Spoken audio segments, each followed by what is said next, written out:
भोज खाते हो तो आपको अगला जन्म कैसा होगा, आपका कौन सी योनि में जाओगे, आप क्या बनोगे, तो ये सब चीजें बताई गई हैं उसके अंदर। आप गरुड़ पुराण को पढ़ सकते हैं। जैसे उसमें आते हैं जो ये पंडित लोग बोलते हैं कि इसको अंतिम संस्कार करवा दिया जावे, फिर गंगा में हाडी डाल के क्या उसकी मोक्ष हो सकती है जीव की? फिर 84 लाख दुनिया में नहीं घूमते वो, इसके बारे में आप थोड़ा बताइए। देखिए, गंगा में डालने से तो ये सब चीजें नहीं हो सकती, क्योंकि गंगा में कई सारे जीव भी रहते हैं। परमात्मा ने बताया सत्संग में कि यदि गंगा नहाने से या गंगा में किसी का मतलब कहते हैं ना अस्थियां बहाने से अगर उस जीव की मृत्यु जो लाभ होता है उसको, या उसको कोई स्वर्ग प्राप्त होता है या कोई दूसरा लोक प्राप्त होता है, सतलोक जाता है, तो कहीं ना कहीं गंगा के अंदर भी कई सारी जीव जंतु रहती है, मछली रहती है, कई सारे कीड़े रहते हैं, कई सारी चीजें रहती हैं उसके अंदर।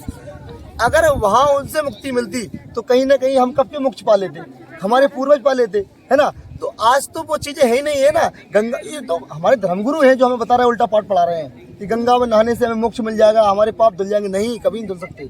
ये तो मन माना आचरण है जो अध्याय 16 श्लोक 23 में गीता में प्रमाणित किया गया है कि साधक मनमाना आचरण करता है उसको कोई लाभ ना गति ना कोई मोक्ष प्राप्त होता है उसको। ये तो सब मनमुखी साधना है, ये तो सब गलत बता रहे हैं लोग।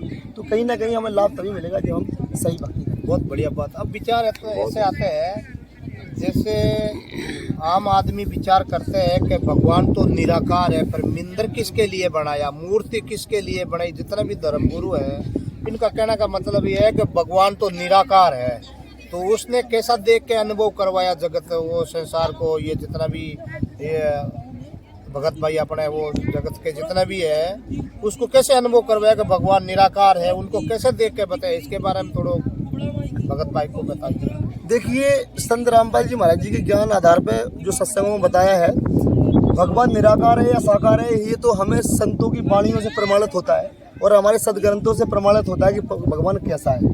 ठीक है, हमारे वेदों में भी भगवान के बारे में बताया गया है कि वो राजा के समान दर्शनीय योग्य है, वो अपने सिंहासन पर बैठा हुआ है। ठीक है, और हम उसके दर्शन भी कर सकते हैं, यानी वो जिसे देखा जा सकता है, सिंपल सी बात है, वो साकार है।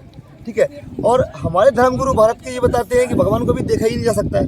देखा ही नहीं जा सकता है तो मंदिरों में क्यों बैठा रखा है ना। जैसे मान लो आपने मंदिर में बैठा रखा है तो उसका आकार तो बना रखा है, आकार तब बनता है जब वो हो। बहुत अच्छी ठीक है, आकार तब बनता है उस किसी भी चीज का, किसी भी व्यक्ति का, जब वो प्रेजेंट में कभी तो होगी, कभी तो हुई होगी तभी। जैसे मेरा फोटो है, मेरा फोटो कोई बनाते कैसे बना सकता है जब तक मेरे को कोई देखेगा नहीं, है ना। तो निराकार नहीं है भगवान साकार है, जो कि हमारे ग्रंथों में हमारे वेदों में प्रमाणित है। और यही संत रामपाल जी महाराज जी ने अपने सत्संग में बताया है कि भगवान साकार है और मनुष्य दृश्य है।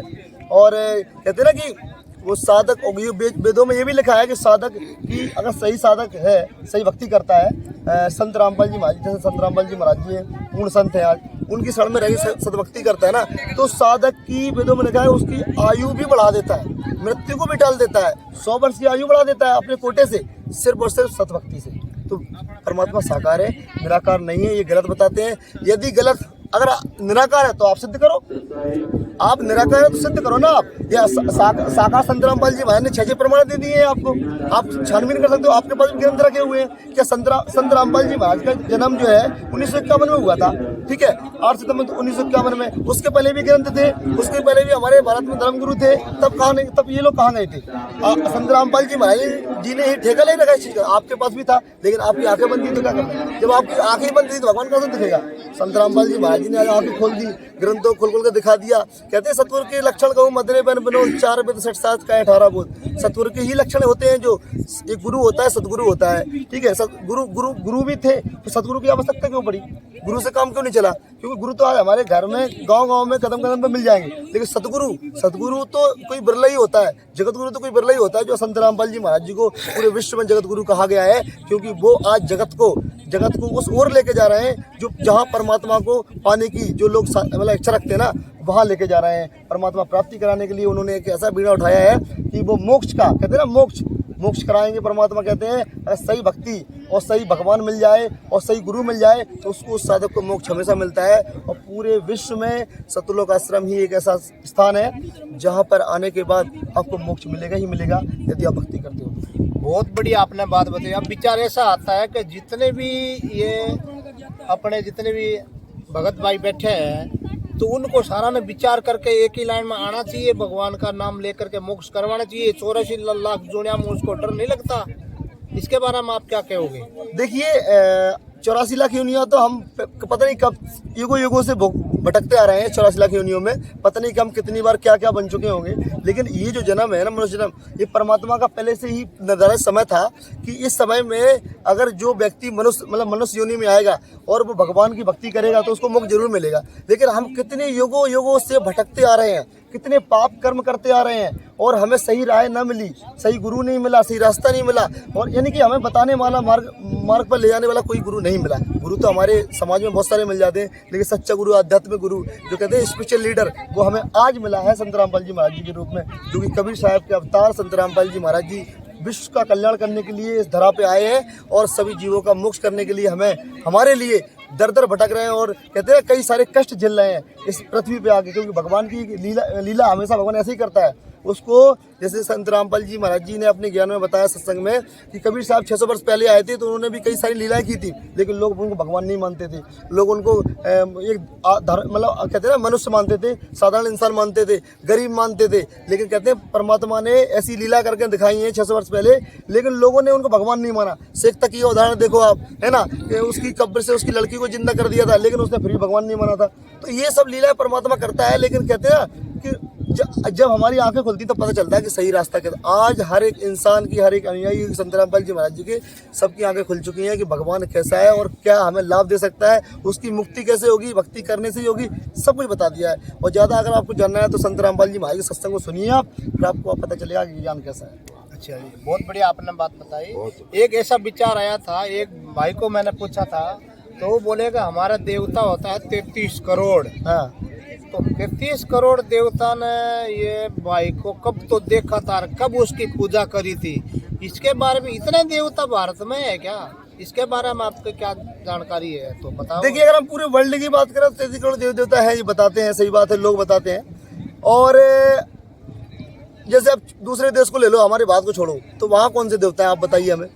वहाँ तो फिर भी देश चल रहा है, वहाँ पे फिर भी जिंदा है लोग, फिर भी जन्म मरण कर रहे हैं, भक्ति भी करते हैं, सब कुछ करते हैं, जो भी कर रहे हैं, जैसे भी कर रहे हैं, साधनाएं कर रहे हैं, कर तो रहे हैं वो, ठीक है। लेकिन हमारे भारत वर्ष में 33 करोड़ देवी देवता है, फिर भी लोग रोग रहे हैं, फिर भी दुखी है, फिर भी मर रहे हैं, बुरे कष्ट झेल रहे हैं, नरक के भागी बन रहे हैं। तो ये 33 करोड़ देवता तो ये कहते हैं कि काल के ही दूत है सब, काल के ही है सब कुछ। परमात्मा की वाणी है, मैं थोड़ा स्पष्ट नहीं कर पा रहा हूँ कि 33 करोड़ देवी देवता है सब, ये काल की ही डोरी में बंधे हुए हैं, ठीक है, काल की ही डोरी में बंधे हुए हैं। ये हमें कभी भी लाभ नहीं दे सकते।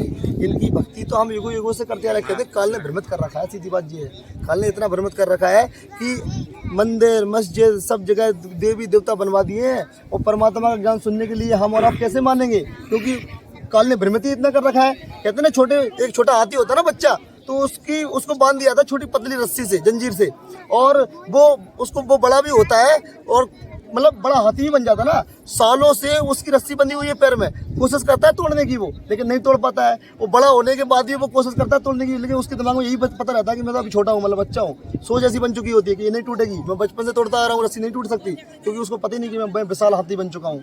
ऐसी ही अपनी सोच में कहते हैं ना, एक ऐसी सोच बन चुकी है कि जो देवी देवता है इनको पूजेंगे, यही हमें लाभ दे सकते हैं, यही हमें सब कुछ कर सकते हैं, यही हमारे पूर्वज हमारे पूछते आए तो हम भी इसी से मुक्ति पाएंगे। लेकिन ऐसा नहीं है। बहुत बढ़िया बात है। एक तरफ तो कहवे भगवान निराकार, एक तरफ कहवे मतलब 33 करोड़ देवता है, और एक तरफ कहवे ब्रह्मा विष्णु महेश दुर्गा ये भगवान है। तो इस भगवान के पीछे फिर इन भाइयों ने बहुत बड़ा दुख ही हो गया। तो उसके बारे में सुख तो अब मिला है संत रामपाल जी महाराज की शरण में आने के बाद में। इतना इंटरव्यू आया है कि मरा हुआ जिंदा हुआ है यहाँ तक आकर के, फिर कैंसर रोग भी खत्म हो गया। तो इसके बारे में मेरे को तो बहुत ही बढ़िया चीज लगी कि एक तो रुपया नहीं लगेगा, और एकदम सुख शांति, उसका घर स्वर्ग तक बन गया। इसके बारे में आप क्या कहोगे?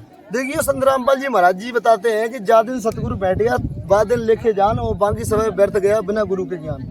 ठीक है, संत रामपाल जी महाराज जी ने अपने सत्संग में बताया है कि जिस दिन आप सच्चे गुरु की शरण में पहुंच जाते हो, जो तत्व संत होता है, उस दिन आपका मनुष्य जन्म जो है ना शुरू होता है। ठीक है, हमने 20 साल 25 साल 30 साल या 10 साल अपने जिंदगी के बर्बाद कर दिए हैं। ठीक है, और हमें आज तक सही कहते हैं ना कि आध्यात्मिक मार्ग में हमारा मनुष्य जन्म हुआ ही नहीं है। ठीक है, जब हम सतगुरु की शरण में पहुंचेंगे पूर्ण संत से नाम दीक्षा लेंगे उस दिन हमारा मनुष्य जन्म का जो मेन उद्देश्य है वो शुरू होता है। ठीक है। और संत रामपाल जी महाराज अपने सत्संगों में यही चीज बताते हैं कि जब तक हम सच्चे संत की शरण में नहीं जाएंगे तब तक हमें मोक्ष तो मिलेगा ही नहीं। दूसरी बात, हमें पता ही नहीं चलेगा हम किस रास्ते, मतलब भटक चुके हैं हम रास्ते से, और सही रास्ता संत रामपाल जी महाराज जी ने आज कहते हैं बीड़ा उठाया है आज पूरे भारत में। संत रामपाल जी महाराज जी ने कि मनुष्य को मोक्ष कराना, मनुष्य को सतभक्ति देके कल्याण करना, ये संत रामपाल जी महाराज जी के आश्रम में ही चल रहा है और पूरे भारत में कहीं नहीं है। क्योंकि ये तो सब भ्रमित कर रखा है धर्म गुरुओं ने, हमें उलझा रखा है। कहते हैं 9 मन सूत उलझिया ऋषि रहे जगमार, और सतगुरु ऐसा सुलझा दे फिर उलझे ना दूजी बार। परमात्मा कहते हैं कि 9 मन सूत, एक मन में 40 किलो होता है। एक अगर एक रील होती है ना धागे की, उलझ जाती है, वो सुलझा नहीं पाते हैं। ऐसे ही ज्ञान उलझा रखा है इन लोगों ने भारत में और हमें भ्रमित कर रखा है। अच्छा, उसको